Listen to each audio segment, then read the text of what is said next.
ஈன்றவன் வினை அவன் ஈன்றவனுக்கு வாழ்வாதாரமாகும்.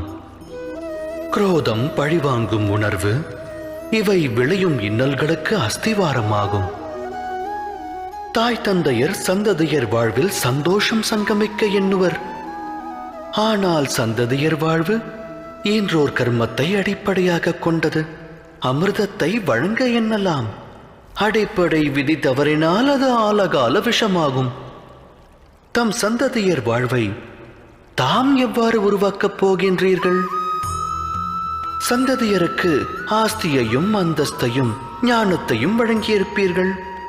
ஆனால் நல்லவை கெட்டவைகளை பகுத்தறியும் அறிவையும் புகட்டியுள்ளீர்களா? அவ்வறிவல்லவா சந்ததியின் கர்மத்திற்கு அடிப்படை. மானிடர் மானிடரோடும், சமுதாயம் சமுதாயத்தோடும், ராஜ்யம் ராஜ்யத்தோடும் போரிடுகிறது. இவை முன்னோர் வினைப்பயன் அல்லவா? குரோதம், மரணம், குருதிப்புணல் இவை அழிவை விதைக்கும் விதைகளாகும்.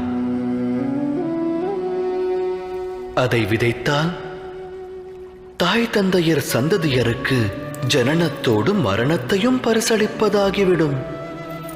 அன்பெனும் பிரகாசத்தோடு அழிவெனும் கார் இருளையும் வழங்குபவராவீர்கள். வழங்கிய இருள் அவனது வாழ்வையும் பீடிக்குமேயானால் அவனது சந்ததியினருக்கும் அப்பரிசையே அவன் வழங்குவான் அல்லவா? அன்பா அழிவா?